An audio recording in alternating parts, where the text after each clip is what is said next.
Okay, everyone, welcome to part three in my little gym guide for beginners. Today I'm just gonna give you some like general advice, tips, what to avoid, what not to avoid, in the fitness industry. So I'll go over the good first. So lifting straps. A lot of people say like beginners shouldn't use lifting straps or blah blah blah blah blah. Or what about my grip strength and my forearms? They're not gonna grow if I don't have lifting if you have lifting straps. It's dumb, okay? You want to grow your forearms? Do a forearm exercise. By the way, your forearms, you're still gripping the thing when you're using lifting straps, right? But the reason you want to use straps is because, let's say you're doing a back movement, right? Your back is going to be stronger than your forearms. Crazy, I know. Just look at like the size difference between your lats and your forearm, and you'll understand, okay? So, you can train your grip, sure, go ahead. I do that. But forearms are going to be weaker than your back, just, or at least it should, right? So use lifting straps. Now, not all lifting straps are the same. You'll see here that these are kind of like number nine lifting straps. I don't know what they're called. I've heard of them referred to as like figure nine straps. These are probably the ones you should get. They're cheap. They're like, dude, they're under $10. I got mine for like six. Um, and they just work well. Then you have these. These are basically the same thing. They have like the same like grip mechanism, I guess, but they just come with a little cuff, so you could like attach a cable to it, and like you can remove your grip from some exercises. That's what basically this is. This cuff is the individual portion of this, but these are going to be more expensive, and they're kind of unnecessary if you don't need the cuff, but they're cool. Figure eights, these are like, if you know what you're doing, you could use them, right? But they're going to be very hard to set up on a lot of machines, and they only really work for certain stuff. But if you could, if you have the ability to use them and you know what you're doing and you know what you want to use these for, it's fine. Now I'll go over some supplements real quick. Protein powder, creatine, and pre-workout. This is like, I'd say like the big three supplements for the gym. You see all these recommended. The protein powder is really useful, right? It just lets you get your protein recommendation for the day. Uh, if you need it, use it. But remember, you don't need like a crazy amount of protein like people say. Just look up like protein recommendations and try to hit that. And then creatine. Creatine is not actually going to build muscle faster. That's a misconception. What it actually does is it puts water and all that other stuff into your muscles so they look bigger. But there's there's not more contractile proteins inside the muscle really, or not contractile like units. And there's no like actual more. You get what I'm saying. I'm fucking can't talk anymore. Pre-workout. Pre-workout is one of those things that some people are really split on because like I don't use them personally. I can get a good gym session in it without a ton of caffeine, but they're really useful. You're going to be able to lift stronger. You're just going to have more consistent. The only time I use them is like if I'm feeling bad, I'm tired, or I get a lot of sleep. That's when I use them. But other than that, I can just, you can use them, you cannot. It's probably better if you do. I just don't like all the stuff they have in them, and I just don't feel like it's necessary for me. Some other supplements, these are gonna range from dog shit and okay, you could use it, but why? Kind of. So natural test boosters are either scams or just not effective at all, or just specifically for muscle growth. Like testosterone, bro, that's bullshit. It's not gonna do anything. 99% of the time with these supplements, you're not even getting what's on the label, right? Which is insane because like they're really scamming you, just plain to your face. But not only are they scamming you, because by not giving the ingredients, even if the ingredients were there, none of them are scientifically backed. None of them. Or they are, and it's like a tiny increase. But let's say you have like you you, you boost your testosterone. Okay, cool, dude. It's not gonna do anything for muscle growth specifically, right? And the reason I say this is you might think, oh, but like bodybuilders bless tests, so like test helps in muscle building. Yeah, it does, but that's because they're 5 times the max of a human. That's why. You actually don't see significant differences, actually differences at all, in testosterone, like with how testosterone affects muscle growth. Like if it did, women should be able to like not, because they have like what, like they have barely any tests at all, so they should barely be able to like build muscle, but they do, right?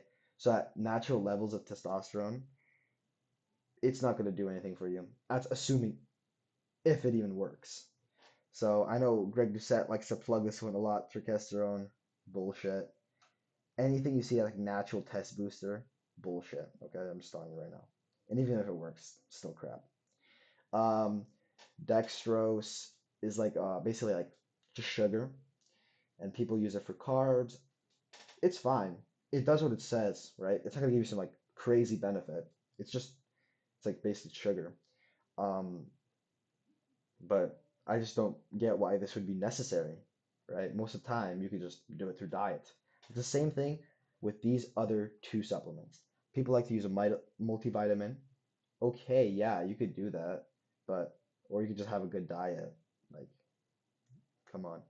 And this one's like really weird. This one I would only recommend in very specific circumstances. These are amino acids, right? Because you know how protein is made up of like amino acids and such and blah blah blah.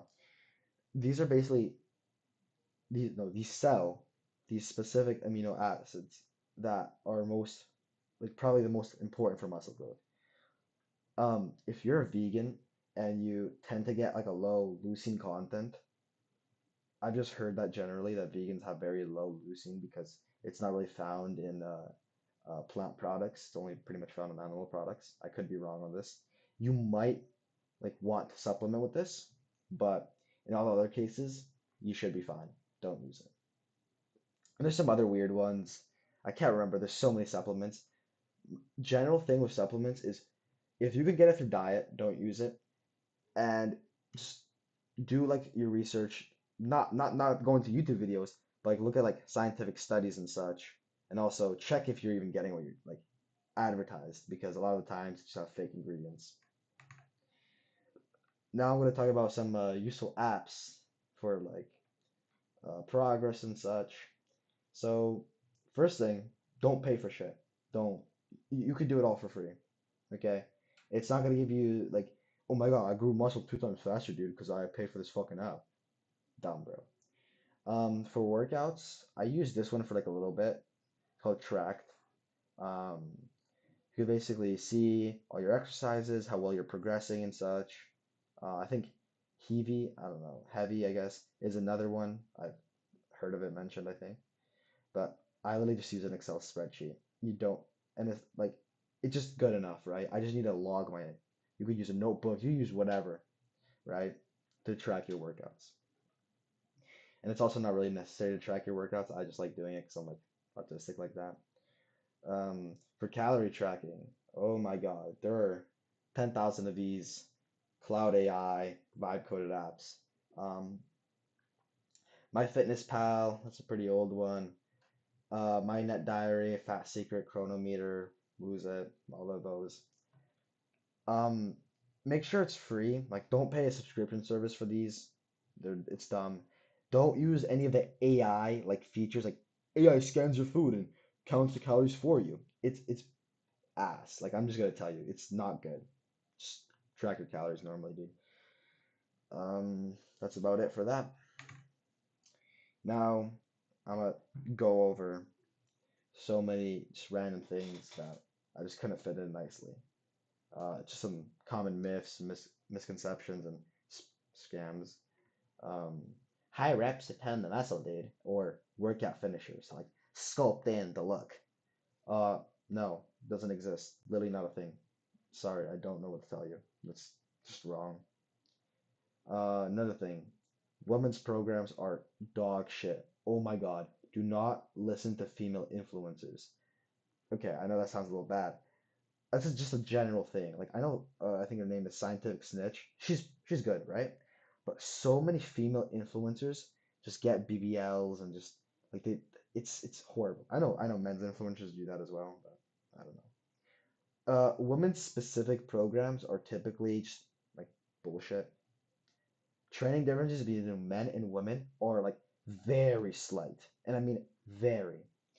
With women, I think they can work for like longer periods of time, under like so like you load up your I don't know, um 85% of your one rep max as a man, then you could do maybe like 7 reps of it, but a woman would be able to do like 8 or 9.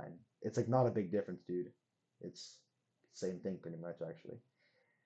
So anytime a training program is specifically targeted for women, it doesn't mean it's always bad. I think Lyle McDonald's women's training book or women's book in general is pretty good, but I'm just telling you, most of the time, women's training is horrendous. Um, Hypertrophy rep range. People will claim that you need to hit like this specific weight, and under that is like strength, and it's a spectrum, okay? And even within that, it's gonna have meaningless differences. As long as you're hitting above like 4 or 5 reps, you're getting all the growth you can. Why do I say kind of then? Well, if you're doing 100 reps of something, chances are you're failing to exercise because of just the acid buildup in your muscle and you just feel tired and your brain's going. So for all practical for all practical purposes, there is a hypertrophy rep range. Anything above 5 to 30 reps, that's high for me. But and my recommended is 6 to 8 or 6 to 12. There we go. Carb myths. Carbs make you fat. Carbs do this. Blah blah blah. There are so many of these. Um, some were kind of like overreactions to actual negative effects of carbs. Some are just dumb, like carbs make you fat. No, I mean, if you too much of anything, it's gonna make you fat. But yes, your body would preferentially use fats you eat, dietary fats you eat, and convert it to fat. Crazy, right? Didn't see that one coming. The reason why is that it takes longer to convert the carbs that you ate into fat cells and such in your body. So it's just more efficient for your body to use like fat, right? That's like I think that's a big one I want to go over. Um, yeah, pretty much. That's just a big one. Buy my XYZ program. This is gonna get you big in 2 weeks. I promise you, dude. Let's get it. Let's go, dude. Yeah. All those bros trying to sell you programs and shit. And I love how they always release a new program like every fucking 2 months, like as if the whole field of exercise science and hypertrophy training has just been just redone, in the next 2 months. And yeah, it's dumb. They typically don't work. I'm just saying this is a general rule, right? Yeah, some of them are probably good, some of them are good, I know, but that's a general thing. Just don't buy programs. Number and this same thing actually. Anyone who advertises like special splits, like, oh bro, this split's gonna blow up your shoulders, or I don't know, for women I guess like your ass. Um, it's dumb. It's just not gonna work. If you want to grow a muscle, you want to work on a weak point, train it first and try to train it more often. Okay, your split doesn't have to change a lot. And even like going from 2 times a week to 3 times a week frequency has shown to have pretty much no benefit in like studies. It could be that the benefit's like so marginal that it just doesn't have an effect, but pretty much yeah. As long as you hit a muscle 2 to 3 times a week, and the only thing you could really change is programming it first. No, the Batman split or I don't know, some frame split will not just, increase your lats and shoulders that significantly compared to other ones. Like, in fact, nothing, not at all. Dumb progressive overload stuff. This is basically going to be Mike Israel because for some strange reasons, I don't know if he does it still, but he would recommend like you add sets to your workout to progressive overload. Don't just add weight. The way I do it, I think it's called double progression. I'm not sure. I don't know the technical term for it. It's very simple. you try to get 6 to 8 reps close to failure or to failure on an exercise. Once you see that you could do, I don't know, 10, 12 reps of that weight, you go, you know what? It's time to move the weight up and do that again and again and again. That's progressive overload. Another thing is people say like you should be like Jeff Nipper did this for some reason. It's like you should be adding 5 pounds to your uh, press every week. No, progression isn't linear, right? You will have bouts of time where you just plateau, where you just, I don't know, start gaining, start putting on weight on the bar, you just plateau again. Like it's not linear. It's a very like winding path. Hopefully not going down though, but yeah. It's you can't you're not expected and you shouldn't add weight to the bar every week unless you are like a beginner or something, of course. If you are like think about that for a second. Let's assume a linear progression of 5 pounds every week, like Jeff Nepard for some reason recommended. That would mean like after I don't know,